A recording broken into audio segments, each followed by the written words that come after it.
ಇಷ್ಟು ಒಳ್ಳೆ ರೆಸಿಪಿನ ಇಷ್ಟು ದಿನ ಟ್ರೈ ಮಾಡದೆ ಮಿಸ್ ಮಾಡ್ಕೊಂಡ್ವಲ್ಲ ಅಂದ್ಕೊಳ್ತೀರಾ. ಖಂಡಿತ ಈ ಪುಟ್ಟದಾಗಿರೋ ಅಂಥ ರಾಗಿ ಮುದ್ದೆನ ನೀವು ಟ್ರೈ ಮಾಡಲೇಬೇಕು. ತುಂಬಾ ಹೆಲ್ತಿ ರೆಸಿಪಿ. ಹಾಗೆ ಮಕ್ಕಳಿಗೆ ಲಂಚ್ ಬಾಕ್ಸ್ಗೆ ಸಹ ಹಾಕ್ಕೊಡ್ಬೋದು, ಅಥವಾ ಮಾರ್ನಿಂಗ್ ತಿಂಡಿಗೆ, ನೈಟ್ ಡಿನ್ನರ್ಗೂ ಸಹ ಮಾಡ್ಕೋಬೋದು. ಇದನ್ನು ಮಾಡಿರೋದು ರಾಗಿ ಹಿಟ್ಟಿಂದ ಆಗಿರೋದ್ರಿಂದ ತುಂಬಾ ಹೆಲ್ತ್ ಬೆನಿಫಿಟ್ಸ್ ಇದೆ. ಈಗ ಶುರು ಮಾಡೋಣ. ಸವಿ ಕಿಚನ್ ಕನ್ನಡಗೆ ಯಾರೆಲ್ಲ ಸಬ್ಸ್ಕ್ರೈಬ್ ಆಗಿಲ್ಲ ಪ್ಲೀಸ್ ಸಬ್ಸ್ಕ್ರೈಬ್ ಮಾಡಿ.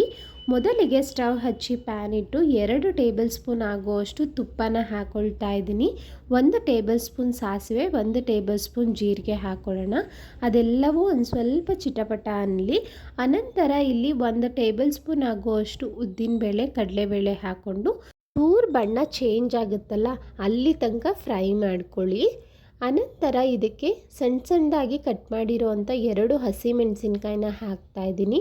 ಮಕ್ಕಳಿಗೆ ಕೊಡೋದಾದರೆ ಅದು ಬಾಯಿಗೆ ಸಿಗದೇ ಇರೋ ರೀತಿ ಚೆನ್ನಾಗಿ ಕುಟ್ಬಿಟ್ಟು ಸೇರಿಸ್ಕೊಬೇಡಿ.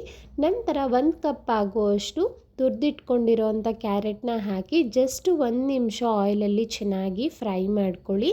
ಮಕ್ಕಳೆಲ್ಲ ತರಕಾರಿ ಯೂಶಲಿ ತಿನ್ನೋದಿಲ್ಲ ಅಲ್ವಾ, ಆ ಮಕ್ಕಳಿಗೆ ಈ ರೀತಿ ಖಂಡಿತ ಒಂದ್ಸಲ ಮಾಡಿಕೊಡಿ. 1 ನಿಮಿಷ ಫ್ರೈ ಮಾಡಿಕೊಂಡು ನಂತರ ಇಲ್ಲಿ 2 ಹಿಡಿ ಆಗುವಷ್ಟು ಅರಿವೆ ಸೊಪ್ಪನ್ನ ಸಣ್ಣ ಸಣ್ಣದಾಗಿ ಕಟ್ ಮಾಡಿ ಸೇರಿಸ್ಕೊಂಡಿದ್ದೀನಿ.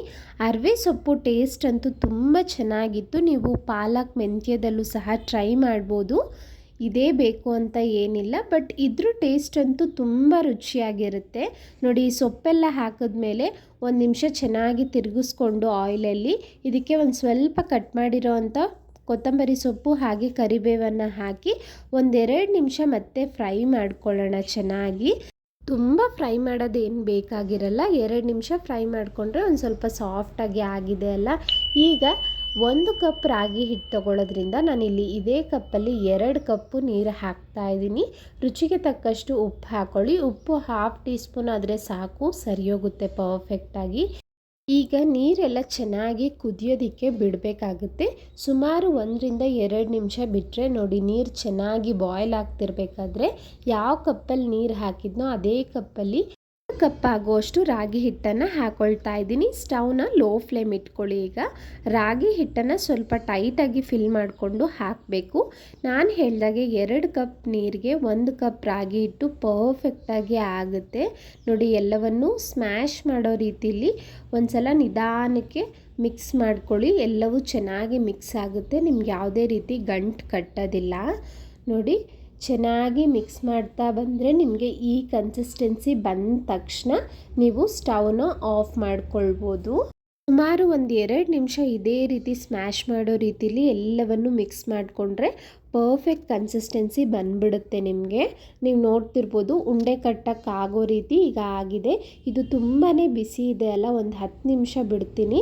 ಕೈಗೆ ತುಪ್ಪ ಸವರ್ಕೊಂಡು ಇದು ಬೆಚ್ಚಗೆ ಮುಟ್ಟೋ ಥರ ಆದಮೇಲೆ ನಾನು ಉಂಡೆಗಳನ್ನ ಮಾಡ್ಕೊಳ್ತಾ ಇದ್ದೀನಿ. ನೋಡಿ, ನಿಮಗೆ ಯಾವ ಸೈಜ್ ಉಂಡೆ ಬೇಕೋ ಆ ಸೈಜ್ ಮಾಡ್ಕೊಳ್ಬೋದು.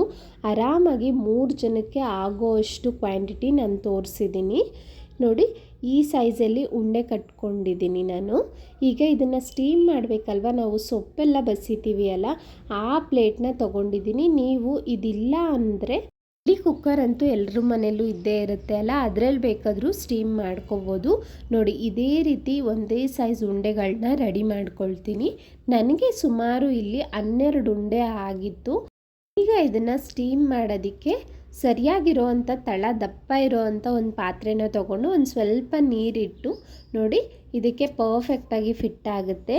ಇದನ್ನು ಕ್ಲೋಸ್ ಮಾಡಿ ಲೋ ಟು ಮೀಡಿಯಮ್ ಫ್ಲೇಮಲ್ಲಿ 10-15 ನಿಮಿಷ ಬೇಯಿಸ್ಕೋಬೇಕಾಗುತ್ತೆ. ಅಷ್ಟರಲ್ಲಿ ಒಂದು ಚಟ್ನಿ ಪುಡಿ ರೆಡಿ ಮಾಡ್ಕೊಳ್ಳೋಣ ಕ್ವಿಕ್ಕಾಗಿ. ಒಂದು ಪ್ಯಾನ್ಗೆ 1 ಕಪ್ ಆಗುವಷ್ಟು ಕಡಲೆ ಬೀಜ 1-2 ನಿಮಿಷ ಮೀಡಿಯಮ್ ಫ್ಲೇಮಲ್ಲೇ ಫ್ರೈ ಮಾಡಿಕೊಂಡ್ರೆ ಒಂಚೂರು ಫ್ರೈ ಆಗಿರುತ್ತೆ. ಅನಂತರ ಇದಕ್ಕೆ ಅರ್ಧ ಕಪ್ ಆಗುವಷ್ಟು ಹುರಿಗಡಲೆನ ಹಾಕ್ಕೊಳ್ತಾ ಇದ್ದೀನಿ. ಅದನ್ನು ಒಂದು ಸ್ವಲ್ಪ ಬಿಸಿ ಮಾಡ್ಕೊಳ್ಳಿ.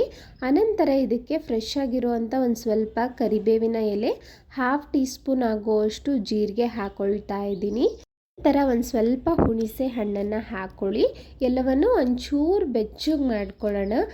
ನಂತರ ಒಂದು 4-5 ಎಸಳು ಬೆಳ್ಳುಳ್ಳಿನ ಹಾಕಿ ಮಿಕ್ಸಿ ಜಾರ್ಗೆ ಟ್ರಾನ್ಸ್ಫರ್ ಮಾಡ್ಕೊಳ್ಳಿ. ರುಚಿಗೆ ತಕ್ಕಷ್ಟು ಉಪ್ಪು, 2 ಟೀ ಸ್ಪೂನ್ ಆಗುವಷ್ಟು ಖಾರದ ಪುಡಿ ಹಾಕಿದ್ದೀನಿ. ಖಾರದ ಪುಡಿ ಇಷ್ಟ ಇಲ್ಲ ಅನ್ನೋರು ಮೆಣಸಿನ್ಕಾಯಿನ ಬಿಸಿ ಮಾಡಿಕೊಂಡು ಸೇರಿಸ್ಕೋಬೋದು. ನುಣ್ಣಗೆ ಎಷ್ಟಾಗುತ್ತೋ ಅಷ್ಟು ರುಬ್ಕೊಂಡ್ರೆ ಸಖತ್ ಟೇಸ್ಟಿಯಾಗಿರೋವಂಥ ಚಟ್ನಿ ಪುಡಿ ರೆಡಿ. ನೋಡಿ, ಸುಮಾರು 10ರಿಂದ 15 ನಿಮಿಷ ಆದಮೇಲೆ ತೋರಿಸ್ತಾ ಇದ್ದೀನಿ. ಪರ್ಫೆಕ್ಟಾಗಿ ಸ್ಟೀಮ್ ಆಗಿದೆ. ನೋಡ್ತಿರ್ಬೋದು ಎಷ್ಟು ಸಿಂಪಲ್ ಅಂತ. ಮಾರ್ನಿಂಗ್ ಬ್ರೇಕ್ಫಾಸ್ಟ್ಗೆ, ಲಂಚ್ ಬಾಕ್ಸ್ಗೆಲ್ಲ ಒಂದ್ಸಲ ಟ್ರೈ ಮಾಡಲೇಬೇಕು. ಈ ಉಂಡೆಗಳು ಒಂಚೂರು ಆರಿದ ಮೇಲೆ ನಾನು ಪ್ಲೇಟ್ಗೆ ಸರ್ವ್ ಮಾಡ್ತಾ ಇದ್ದೀನಿ.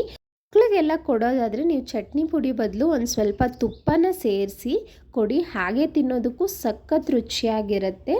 ನೋಡಿ, ಮಾಡಿಟ್ಕೊಂಡಿರೋ ಅಂಥ ಚಟ್ನಿ ಪುಡಿನ ಹಾಕಿ ಇದ್ರ ಮೇಲೆ ಒಂದು ಸ್ವಲ್ಪ ಬಿಸಿ ತುಪ್ಪನ ಹಾಕ್ಬಿಟ್ಟು ಟೇಸ್ಟ್ ಮಾಡಿ ನೋಡಿ.